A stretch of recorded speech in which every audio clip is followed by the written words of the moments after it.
in the jurisdiction of the committee that's not on today's agenda? Seeing none, let's go to the first agenda item. Mr. Samario. Thank you, Mr. Chair, members of the committee. My name is Bob Samario. I'm the Finance Director. And we're here to talk about the Employee Mortgage Loan Assistance Program, affectionately termed or known as the MLAP. And just so you know what the purpose of our report is, why we're here, we were requested at the last meeting, the last Finance Committee meeting, two members of the committee asked that we bring this to this committee, and so we're here for that purpose. But we also want, of course, just to get into the details of the loans in the program, how it working, how it was developed, and so forth. And hopefully take a little bit of the mystery out of this program, because there's a lot of tension on this, and so maybe some just to address those things that maybe were confusing points. But to start off, the purpose of the MLAP program, it's a program that was designed to assist the city in attracting and retaining highly qualified employees. That was the crux of the program. It was for the benefit of not only current but future employees in obtaining local home ownership, particularly in light of the fact that the median home price was skyrocketing back around 2001. I remember that around 96 or 7, the median home price was somewhere in the $300,000 to $400,000 range. It eventually spiked in 2005 at almost $1.3 million. But in the interim, of course, it was rising, and that was really the context. And then also it was to help reduce commuting distances and times for our employees. And I think that there were some concerns with first responders living out of the area. So in eligibility, we'll start with kind of the basics. There was this two-step eligibility process. The first had to do with making sure that they were eligible for the program itself, and then beyond that they actually met the underwriting requirements or criteria. So we'll start with the program eligibility first. So the employee had to be a permanent employee of the city, so it wasn't for hourly employees, permanent or regular employees that we call them now. They had to be a first-time home buyer, and that was defined as somebody buying within the South Coast, and the program actually defined a specific area. It went as far south, I believe, as Carpinteria, and as far north as Gaviota, but it was a predefined area, a specific defined area. So as long as they were buying for the first time in that area, they were considered first-time home buyers. And then they also had to have an ownership interest in the property, so it wasn't for where the loan was provided and they used it to help somebody else buy the home. They had to either be the primary owner or a co-owner in the property, and it seems like a simple or obvious thing, but that was definitely a requirement. It also had to be their principal place of residence, so it couldn't be a second home or vacation home. And then if they had any existing equity that they that had available in a home outside of the area, they had to use that equity and put it into this home. So, for example, if they had sold a home out of the area in order to move to Santa Barbara, and they had $200,000 in equity, and that was their net cash coming out of that property, that money had to go into the program or into the new home. The underwriting requirements, the employee had to meet industry standard underwriting criteria. It wasn't done by us, it was done by the banks, but they did the normal kinds of processes, looking at credit history, their income verifications. And one of the things I think is important to note is that when they underwrite these loans, they included both the first and second mortgages in their ability to repay. So it wasn't just that the Chase Bank or Santa Barbara Bank and Trust looking at their first only. They were looking at both loans kind of combined basis to determine their ability to qualify.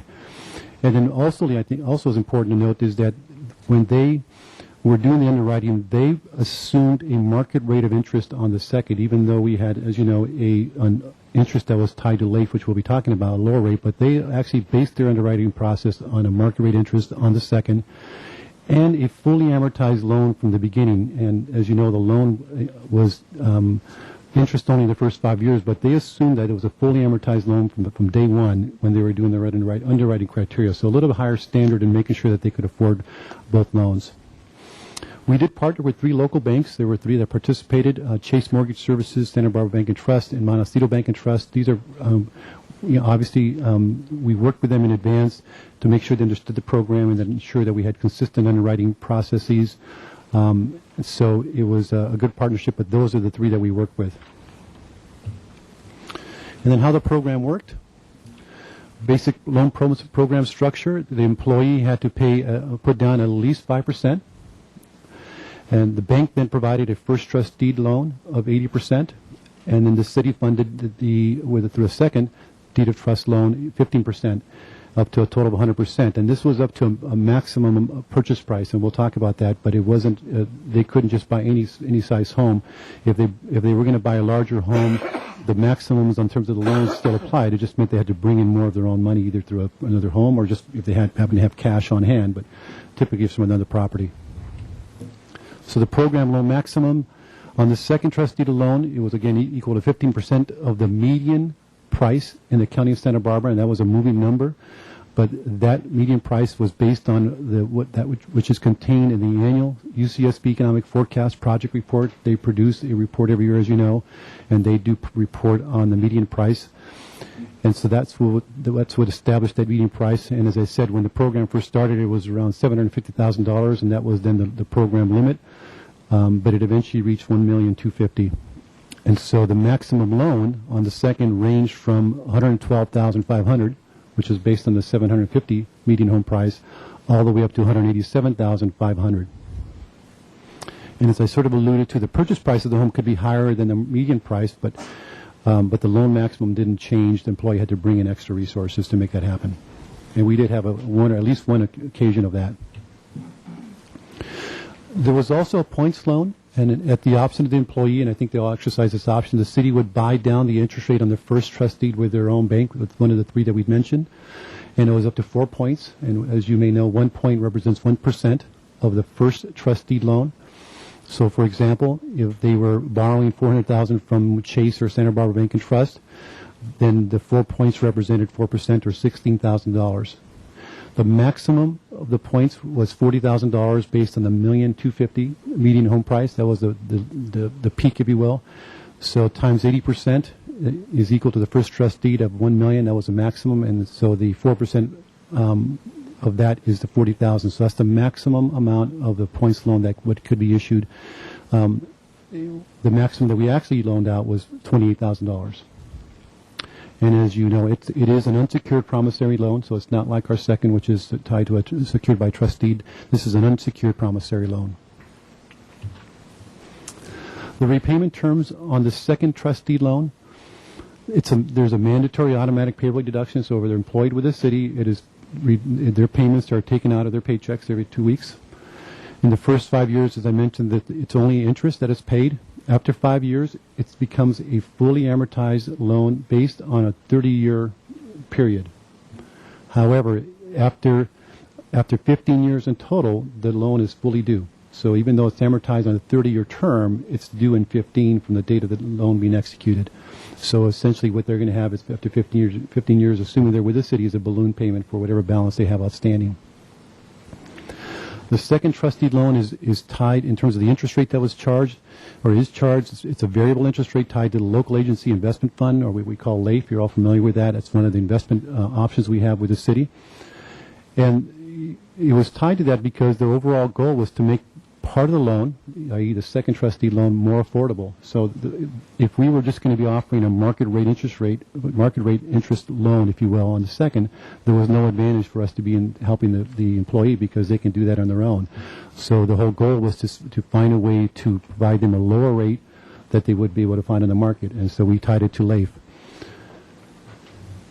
And another reason LAIF was used because it was sort of one of our investment options, and the city felt at that point that they didn't want to profit from these loans. It was something consistent with what we were earning on our own investment funds. And I want to just show you this because I think this is interesting.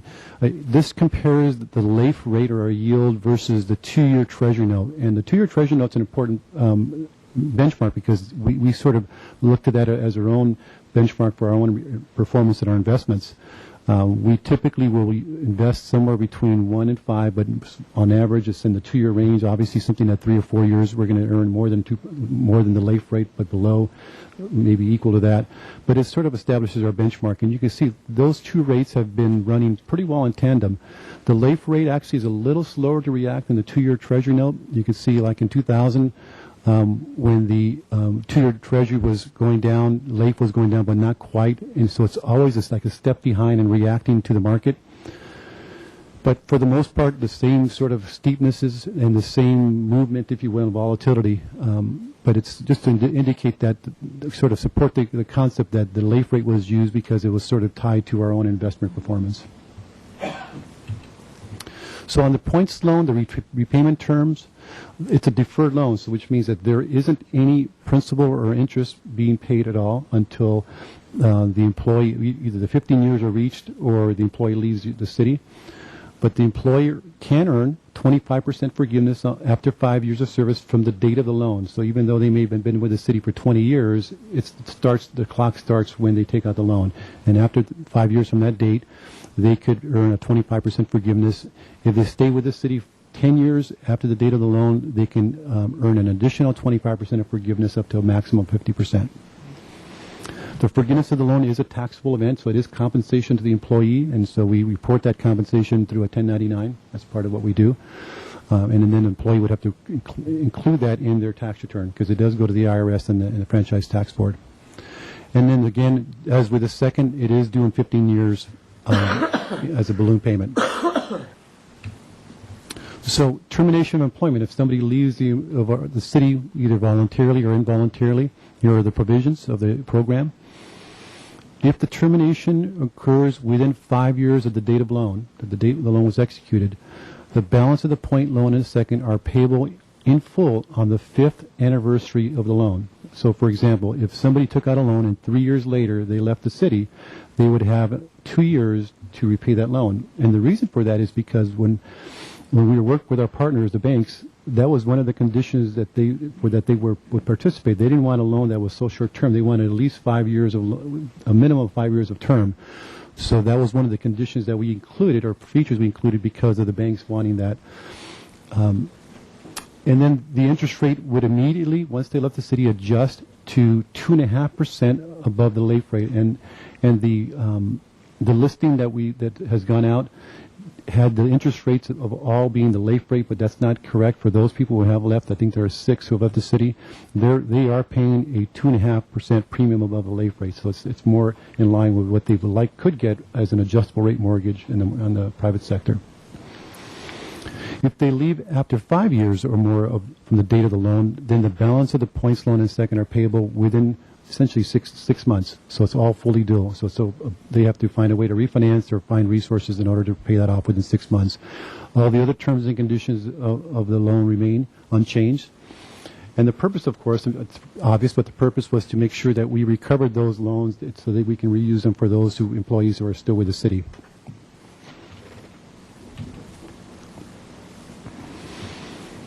So, I was reading earlier or last week the agenda report just to kind of refresh my memory in preparation for this meeting. But they did discuss the agenda report back in 2001 on page 7, of which you have a copy, by the way. I made sure you all had a copy of that agenda report because it's a pretty lengthy report, so it gets into a lot of good discussion. But on page 7, it talks about the anticipated risk, or just the risk of the program, and it refers to the fact that at least they acknowledged and understood that there was a risk to this program, because with any program where you're loaning 95% effectively, that there is a 5% equity and there's some vulnerability there, even though that's consistent with what was happening just nationally and in the market. It's always a concern when you're only putting in, or the borrower putting in 5% into the property. And they recognize that a sustained and significant deterioration of the real estate market could cause certain properties or properties to go turned upside down, and where the value is below the total debt. And it indicates in there, which I agree, that it doesn't mean that they're in default. It just means that we potentially, our position, and even the first trustees holders, could be, those loans could be unsecured, effectively unsecured. They mentioned that in order for us to realize a loss, it would have to be accompanied by another event, such as a loss of employment of one or both household members, where they would essentially stop making payments on the loans, and that would constitute a technical default. But in the report, it indicated that it was decided that the inherent risk was outweighed by the policy goal of assisting employees realize home ownership.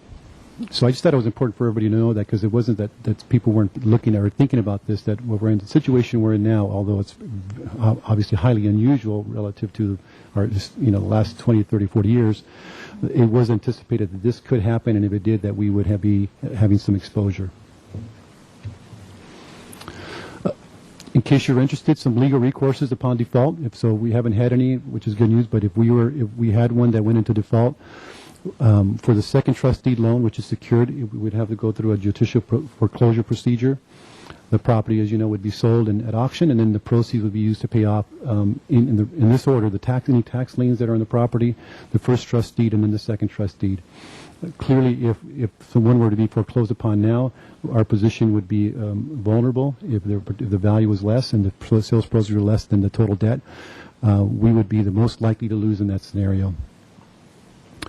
On the points loan, and it's unsecured, which is interesting because, through a judicial process in the second, once that's completed, we have no other recourse.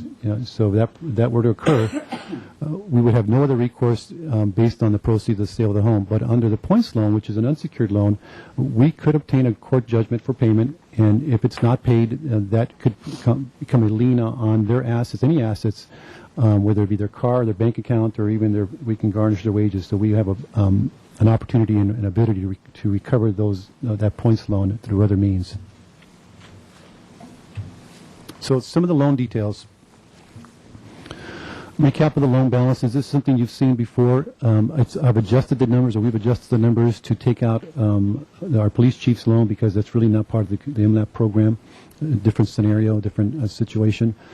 But as you can see that we have, in total, there were 45 loans that were issued from the inception of the program, totaling $4.8 million. There were 9 loans that were fully repaid, totaling $948,000. For those that are currently outstanding, the principal payments are about $83,000, and that's a small number, obviously, because for the first 5 years it's interest only. So as of the current date, there are 36 loans that are outstanding at a total of $3.8 million. The total principal interest that have been paid since inception, $1.6 million, and the total interest paid on all the loans, $543,000. So authorization for the loans is, I made mention of the September 2001 agenda report. I provided you a hard copy. It provided for initial funding authorization for the program of $1.5 million. In April 2003, Council approved an additional $1 million. And all these funds, when they're approved by Council, are appropriated, and to the extent they're unused, are carried forward from year to year. And then on March 2005, Council approved an additional and the final $1 million in funding for the program for a total of $3.5 million. Now, if you look back to this number here, you'll notice that there is a conflict there because we have $3.8 million in loans outstanding, where the authorization that was provided by Council was $3.5 million.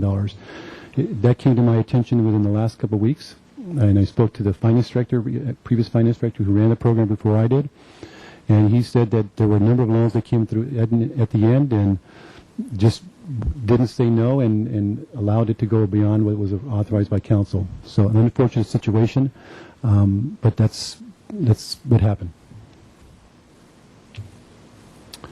So how we accounted for and reported these loans, it's important to recognize that these loans aren't considered an investment, even though there's been some discussion in reference to the fact that the rate that we were charging was tied to our LAIF rate, or in the 2-year note.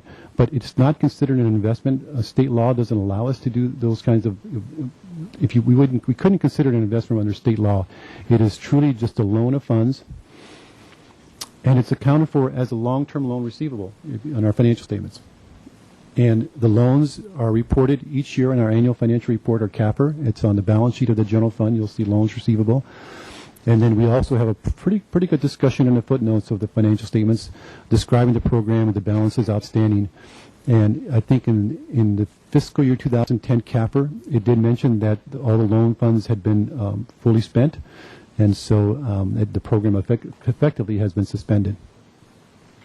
So as I mentioned, the council action appropriated the funds for the program, and the last appropriation of funds were in 2005. So since that date, it was just really a distribution or expenditure of those funds that were appropriated 6 years ago. And as you know, the last loan that was executed was in March of 2009. So program results. As I kind of mentioned before, the program was available to all city employees. It wasn't designed to be singling out certain classes of our employees. As long as they met the program and underwriting criteria, they were effectively eligible. We have no hard data to know how many employees. That was just something that wasn't tracked by my predecessor. I'm not sure the council even directed that kind of data collection, but there was no data about how many people came to the city and was hired with the city in anticipation that they would get a loan, nor do we know how many people stayed because they were able to secure a loan when they were working for the city. But I have received a number of testimonials from employees about that, indicating that they did stay because of the program. One employee in particular was here for 16 years and was hoping to buy a home and realized he couldn't buy one, but it was this program that allowed him to stay and really become settled in the community, and I'm sure his plans are to retire here. But it is true that some long-term employees also participate in the program. The average term of employment was 7.8 years. 3 employees were with the city 20 or more years, and 13 employees were with the city less than 3 years when loans were issued. So it's really all over the map in terms of how many years they had with the city. 6 participating employees are no longer employed by the city, so they have left. And I think they all left right around 5 or slightly less than 5 years of executing the loan. The status of all loans, again, I want to repeat that all the loans are current, so none are in default. And none of the total 45 loans issues have been foreclosed on, so the city has realized no losses, and which is really, I think, impressive, because when you look out just nationally, even locally, foreclosure rates and the like. Personally, I'm actually surprised we haven't had any loans that we've sustained a loss through either our foreclosure proceedings or the first trust deed holder. 3 of the loans are currently due, and they're due because they've left the city and they've reached that 5th anniversary that I referred to. 2 of those 3 loans lack the equity refinance, and that represents about $190,000 in loans on the second trust deeds. So obviously they're upside down. They haven't been able to refinance, and so at this point we're just monitoring the loans, but making sure that they're making payments on those loans. One of those 3 appears to be secured, and the value of the home seems to be right around the total debt, but they have been unsuccessful on 3 occasions in obtaining that refinancing. So in terms of, to what extent we have exposure here, it's really difficult for us to know for sure to what portion of the total second trustee loans are unsecured. I did just a real crude analysis. I looked at the median home prices back in 2005. I used that kind of point as a starting point, since that's kind of where things peaked. And I looked at the trends in the median home price, and I tried to apply that trend to our existing, to the purchase prices of the homes that we have and that we know about. And based on that, it's somewhere in the 15 to 25% range in terms of our exposure. But again, at this point, it's really only a paper loss, so we haven't sustained any real losses. And my emphasis since I took over the program a couple years ago, which is really, since the last loan was, after the last loan was issued, was just to make sure that people stay current, monitoring those where their loans are due, and they don't have enough security or enough equity. Just monitor them to see at what point things are going to turn around. It's obvious that it's going to be several years before we can see the market change and home prices, go back up again. Who knows when it'll be? 2, 3, 5 years. But I think for me and the city, I think it's important for us to continue to monitor them and just make sure that they're paying off the loans and staying current. And so far we have only one that was in arrears, and we believe that that's going to be resolved within the next 30 days. So I think that's a pretty good record. So that's really about the loan program. I wanted to provide additional information on reserves requested by one of the committee members. Would you like to ask questions about the program before we get into a discussion of reserves? Just a real brief discussion, or just to go over what I handed out to you? We can wait till you finish. Okay. So there was a request for information on our reserve policies. We do have a resolution that was adopted back in 1995. It's Resolution 95-157. And it's a resolution that applies to all of our operating funds, and there are about 7. It's the general fund and all of our enterprise funds. So it doesn't apply to some of our special revenue funds, but just the general and enterprise funds. And the goal of the resolution was to establish 25% of the operating budget in reserves. And it's not a an arbitrary number. And when I was discussing this, because it happened before I got here, when I was discussing it with the previous finance director, the discussion was around the fact that they wanted to have about 3 months worth of revenues in the bank. So if we had a major disaster, for example, even though some was specifically for disasters and other purposes, that they felt that in a major disaster we would see our revenues drop substantially, our costs go up dramatically, and that they would at least provide 3 months of coverage until FEMA stepped in, OES, but at least would give us some float. So there are 3 separate reserve categories: the disaster reserve, which is 15% of the operating budget; the budgetary reserve, and I'll describe those in a little more detail, at 10%; and then the capital reserve, which is fixed at $1 million. For the enterprise fund, the capital reserve is calculated differently. It's not a fixed amount. It's based on their capital program, and so it's a moving money target, but it's a much larger number than we'd see here in the general fund for obvious reasons. They're obviously very capital-intensive operations. And an important point to note is that as the operating budget grows, so do our reserve requirements, because it's a function of the operating budget. In 2000, our required reserves were $17.8 million. In this current year, they're $25.8 million, so about $8 million more just because of the growth of our operating budget. What's interesting, I think, is that currently our actual reserves today are about $18 million. Even though they're below our policy requirements, they're equal to what the requirements were back in 2000. So the disaster reserve, here's what it says, and again, I provided you a copy of the actual policy, which has a lot more detail, but for each operating fund, there will be a reserve equal to 15% of its annual operating budget for the purpose of coping with emergencies. And then the budgetary reserve, each operating fund will establish and maintain a reserve equal to 10% of its annual operating budget for the purpose of providing for unique one-time costs and for maintaining city services and permit orderly budget adjustments during periods of reduction. And this is exactly what we did in 2002, and then later on when we had impacts of PERS costs and others and revenue declines. In part, we did use some reserves by design to provide that soft landing. And so it was to allow for that orderly budget sort of transition to a smaller organization. This is a chart you've seen before. It shows the reserve balances, actual reserve balances starting in 2004 all the way to 2010. And you can see that each bar is broken up into 3 sections. The first at the very bottom is the capital. It's a fixed amount, as I've mentioned, at $1 million.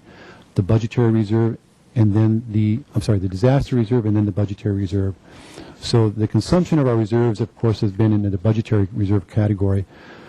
The red line represents the required reserves per city policy, so it's a growing number, as I mentioned, because our operating budget has been growing, except for the last 2 years when it actually has gone down for obvious reasons, and so our reserve requirements have also gone down. So as of June 30, 2010, our reserves in total were 18.2, and our requirements were 25.8. And, I do want to point out that this is we obviously have diminished our reserve balances over a 5-6 year period. But at the same time, I think it's important to note that we were building reserves up in other areas. Prior to 2003 or 4, we didn't have reserves, for example, in our vehicle replacement fund and in some of our other ICS funds. So while we had some reductions here, we probably had at least a corresponding increase in reserves in other places that are available to the city and the general fund. So that concludes my report. So I'd be happy to answer any questions. Thank you, Mr. Samario. Sure. Questions from the committee members? Mr. White. Thank you, Mr. Chair. Thank you, Mr. Samario. That really does help to fill in some of the gaps that I have on the program, and leaving this up is a good place since I was the one who asked about the reserves. Did the money for this program come out of budgetary reserves? Or out of reserves, I guess would be a better way to put it. Committee Member White, the monies that were used for this program did come out of reserves. And you can see in 2005, when the final amount of money was appropriated for the program, the final $1 million, we had reserves that were slightly above policy requirements. From 2005 to 2009, we issued the last loan. It was really a spending, if you will, of those appropriations, but clearly it had an impact on those reserve balances, but it was just spending the money that was authorized in 2005 and before that. But yeah, it ultimately comes out of reserves. Okay.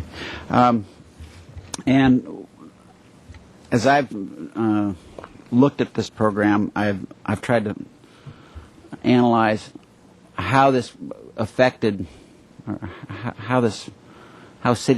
whether this was consistent with city policy, and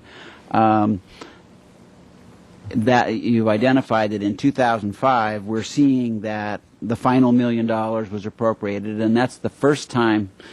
Before that, the city is exceeding its budgetary reserves, and so it becomes a discretionary program, which, okay, we're meeting our policy reserves, and we're using those reserves in excess of policy for this discretionary program. For better or for worse, that's at least what happened. Starting in 2005, we see a intrusion into what our policy is. Our policy says we should have 10% in our, I get more homespun and call it the rainy day fund, not the emergency but rainy day.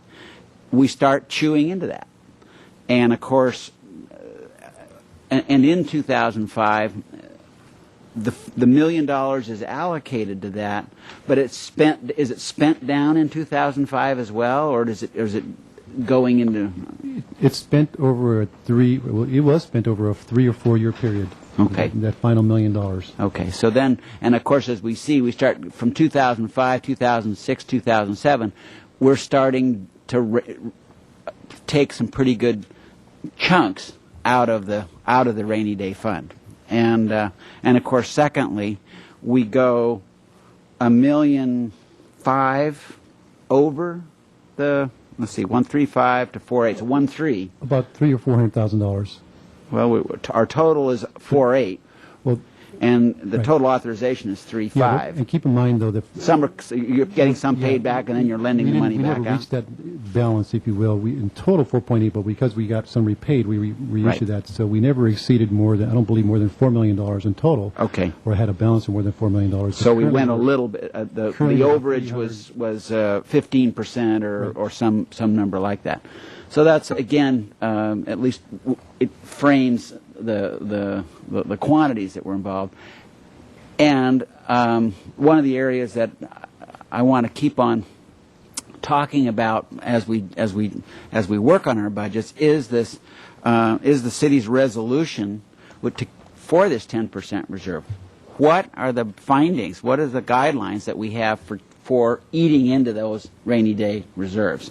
And my feeling is that this is one place where the program got a little out of whack. It's less out of whack than, again, I think that the if you want to sensationalize it, you can call it worse things than it was. But it did start chewing into policy reserves in 2005. And not just this, but the city as a whole was consuming reserves for a variety of reasons.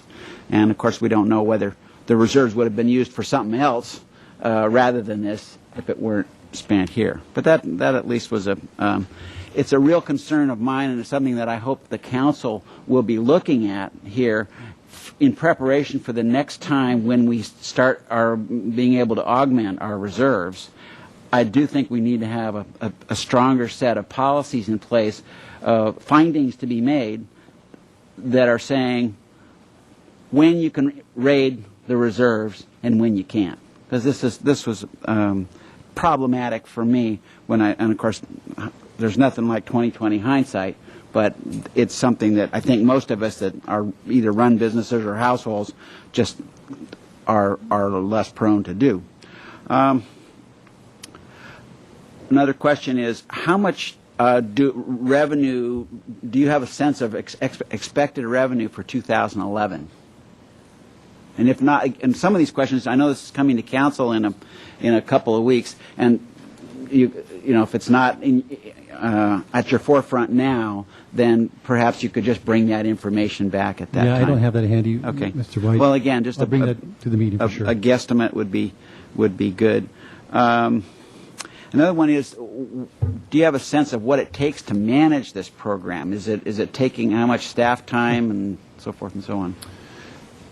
You know, my only point of reference is since a year or two ago when I took over the program, and from that point on, we weren't issuing any more loans, so it was really just in, Servicing just them. kind of bird dogging the loans, making sure people are paying off and so forth. Most of the work is done by my assistant, so she's helping me to attract them and contact folks and provide them with payment coupons and the like. So the amount of time that for myself has been very, very minimal. I've probably spent a lot more time the last couple of weeks than I've spent the last 2 years, Yeah. but very minimal. But I can't speak to how much time it took for my predecessor to actually be executing Set loans, them up. working with banks and setting them up exactly so. But for right now, it's pretty minimal. Okay, great. Okay, well, those are my questions, Mr. Chair. Thank you. Mrs. Helf? Thank you. Did you know that Plan Santa Barbara proposes to expand this program? I don't know if all departments kind of get into this. That's what piqued my interest. Mr. Chair, Councilmember Self, Committee Member Self, yeah, I'm not aware of the details of that program, so I really can't speak to that or answer that question. I heard it for the first time when you brought it to my attention, so I don't know about that. That's one of my 49 questions I've asked planning. Could you bring this forward?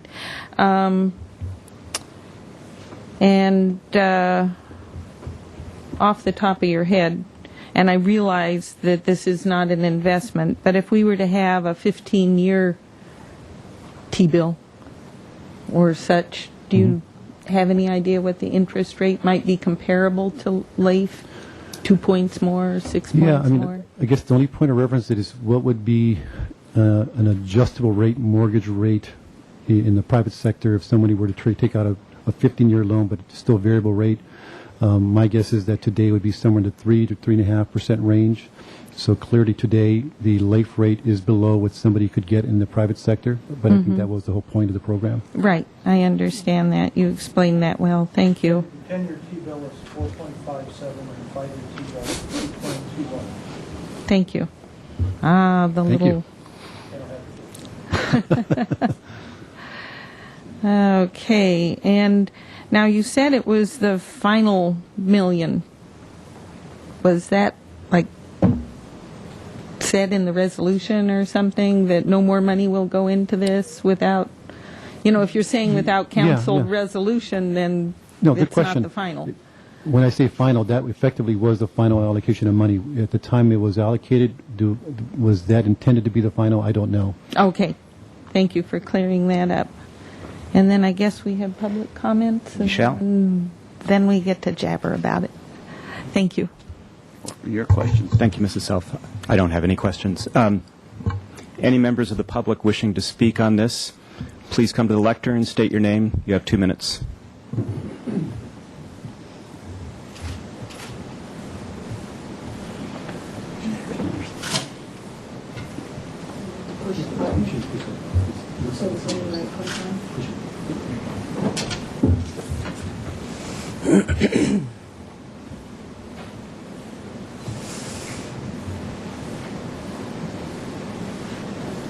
Are you going to speak? Okay, your 2 minutes is starting now. My name is Kate Smith. What I'm about to say puts everything I hold dear at risk. My home, my family, my career, even my life. So I ask that you allow me to speak slowly and not interrupt me, and accommodate me according to my rights under Americans with Disabilities Act. And I demand, Mr. Francisco, that you stop looking at the time and pretending that you are reading. It is insulting and disgusting behavior.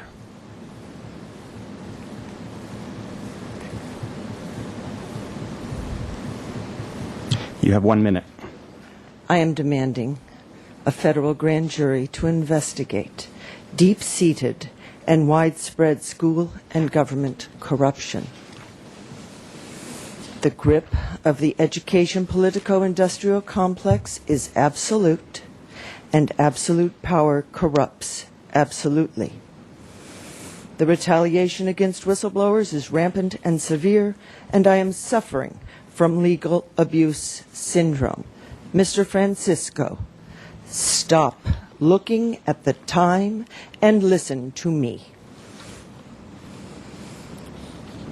Bill Cerrone and his cronies and DA Tom Snedden are the rat king. And now the educrats and bureaucrats are leaving the 10 Seeking seconds. Smith ship. Tom Snedden's daughter and her husband took out a Thank you, loan. Mrs. Smith. You will Thank listen you. to me No, under I the will not. accommodation of. Then you I will call the not. police. I will You not are stand done. down. I will You're not done. stand down. I Mrs. am Smith, not done. please There has get been away from the criminal lectern. activity involved in. Shall we- You will have to call the shall we police. adjourn? I will not stand down. Shall we adjourn? There has been criminal activity. Mrs. Smith, and I'm going to ask you one last time. took out a loan under a fraudulent name. We will temporarily adjourn this meeting. Thank you. Celebrate Earth Day April 16th and 17th in Alameda Park in Santa Barbara. Come car free, ride your bike, walk, take the train, or ride the bus and join us for the Earth Day Festival. Find out more at santabarbaracarfree.org. Come and join the Santa Barbara Public Library and the Junior League of Santa Barbara for the 3rd annual Day of the Book celebration. The celebration will be held Saturday, April 16th from 11 a.m. to 3 p.m. in the Outdoor Plaza and Faulkner Gallery of the Central Library. Come see nationally recognized storyteller Olga Loyo and local storytellers Kirk Henning and Joseph Velasco. Local dancing and music groups will be performing throughout the festival.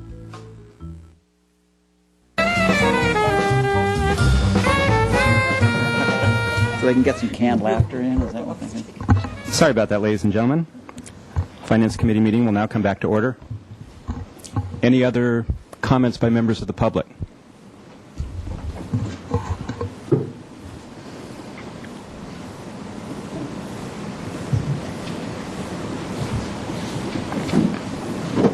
Thank you, Carol DeForest. I just have some questions. Question number one is, why the points loan forgiveness? This 25 to 50% is another salary perk not available unless somebody tells me it is somewhere in the private sector. Do any private businesses or nonprofits, profit institutions such as UCSB offer such incentives? That's such incentives as the whole basic loan program. I gather with those who leave city employment, the provisions of the loans continue. So if they go to Podunk, they're still, when the 5 years comes up, they still will have to repay their loan, supposedly. Our rainy day fund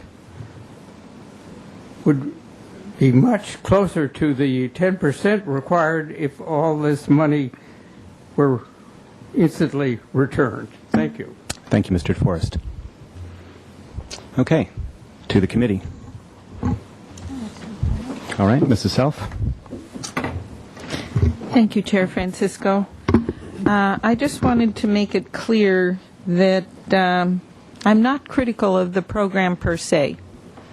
I've never said that to anybody, however some media took it to say that I was. I think any previous council did this with the best of intentions. And the same media outlet asked me for the names of the people involved. And I have consistently said, these people did nothing wrong. I can see people avoiding me in the hallway because they think they're sneaking around or did something like a naughty child. And that's not the case. they did absolutely nothing wrong. They worked within the guidelines of something that was legally offered to them by our city. But what I am critical about is the fact that sitting at finance meeting and through last budget hearing, that this significant amount has not been shown to us, and that if you were a lending institution, you would be shutting off the tap when you see what's happening in the housing market in particular. So that is my concern about this program, and I became curious when I saw that they wanted to expand this program in Plan Santa Barbara. And I can understand it is not Finance Department to go through the Plan Santa Barbara like we at Council should do. And at one time at this finance meeting, it was talking about previous councils spending down our reserves, and that they were supposed to pay it back, but it's so nebulous. There is no, it's not like a stopgap. Well, should you do that considering what's going on at this time? I think having been in business, and like you would be on any board, you would be appraised of these things going on that concern what you're dealing with. And so that's the only thing that really has me concerned. And one good bright light about bringing this out is that we had one loan from 2005 that was over $10,000 in arrear. I guess the spotlight scared this individual, so they've promptly paid back over $5,000 of it and have promised to come good on their obligation here because they're no longer with the city. So there's always a silver lining, and it would not make any sense to try to sue or foreclose, because the amount of money involved in that litigation would certainly not bring a return to the city. So this is something that I hope and I understand it is on a future council agenda, so that we can decide what we want to do. Do we want to suspend it? Do we want to eliminate it? Do we want to expand it? This is for a full policy discussion. And so I look for seeing that at council so we can make those decisions. And thank you, Mr. Samario, for all the information you've provided. Poor man, he's been worth his salt lately. And about the questions about the loans forgiven, we have here that $71,725 in points loans have been forgiven. And the other thing, the original summary of the loan programs, it in error does not show the adjustments to loans for people no longer living here. So Mr. Samario is going to be busy again getting that for us. Thank you. Thank you, Mrs. Self. Mr. White? Thank you, Mr. Chair. Well, once again, I think we've at least certainly gotten a lot more light. We've gotten a lot of heat on this topic the last few weeks, and this today certainly brings a good deal of light to it, and so thank you for that. As I try to assess this program, again, one of the main concerns that I have had is, how did this affect our reserves? How did this play into council decisions at that time, and the intrusion into that 10% rainy day fund? It's one of those, that 10% is something that if we had when the major downturn occurred, as Mr. DeForest said, if we'd had $10 million in the bank, the libraries might have been able to stay open on Mondays. The system would have been able, as Mr. Samario was saying, to downsize in a smoother way, and that's what that fund certainly, many of us envision that's what the fund should be for.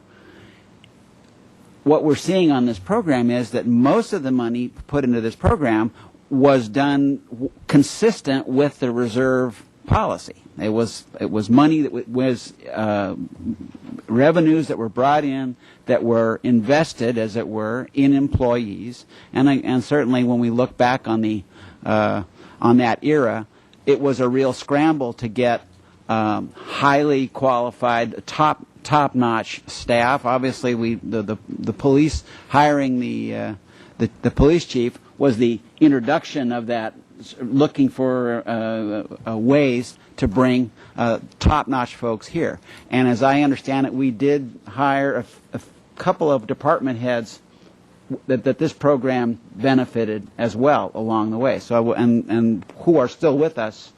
And so that's at least. And then we do, when you look on the list, there are police folks that again might they have been in Ventura. This is the generic place where the safety personnel end up, is somewhere where they can buy a patch of grass and have a single family residence, or more of a spacious home. So to some extent, this program has served that useful purpose. And those funds in those days, the ones that were consistent with reserve, I at least sympathize with that council in that day era of trying to put together this program. The concerns that I have, again, I really do hope that in the next couple of years, and sooner than later, that this council will come revisit the reserve policy. It was such a good one. It was something that an insightful council created this policy, and then built up the money over a bunch of years.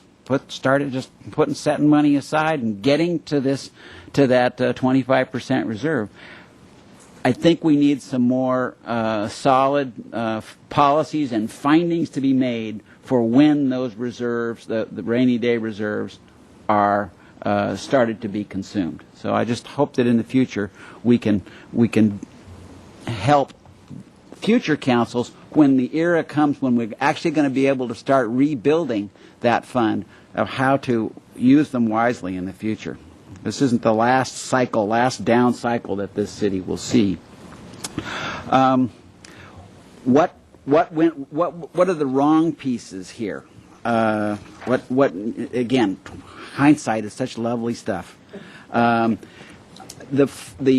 LAIF rate. There was no floor on. This was what we have now for a LAIF rate is an unimaginably low rate, and of course we're all receiving an unimaginably low rate on our checking accounts, on our short-term money. We're all getting hammered by that piece of the marketplace, and it's uncomfortable and it's hurtful to everybody. And it also is hurtful to the city. So if you go back in retrospect and say, well, what if they'd put a floor under it of 2% or 2.5%? At the time, I expect that folks would have said, hey, that's no problem, if that foresight had been there. And the other, of course, big ingredient that is hurting us today is the lack of liquidity. That liquid reserves went to illiquid reserves. And the piece for which I would be critical of is that which invaded the rainy day reserves. Investments that were made, which are all over the place. I mean, we built bridges and sidewalks and so forth and so on. Well, this was an investment made. As long as it's money that's not raiding the reserves, I say, at least I'm sympathetic with that council in that day. But that loss of liquidity obviously is hurting us today. I look forward to Ms. Self getting her question answered about Plan Santa Barbara.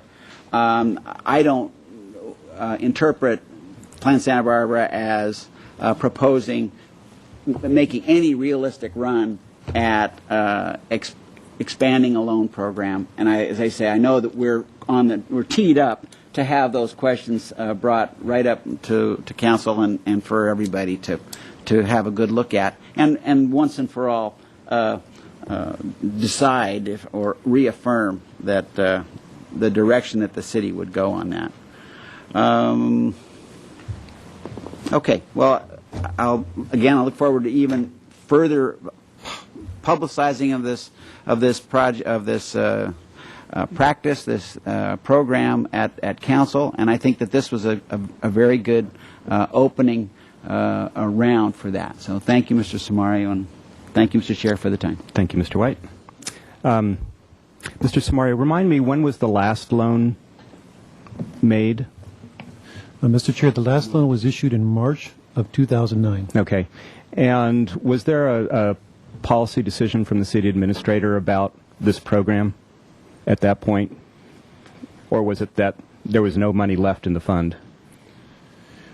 Yeah, I don't know. I wasn't involved at that time, so I'm Okay. not sure what discussions occurred. My assumption is that the program was just carried forward with the authorization from council to use those funds for the purpose, and that's what happened.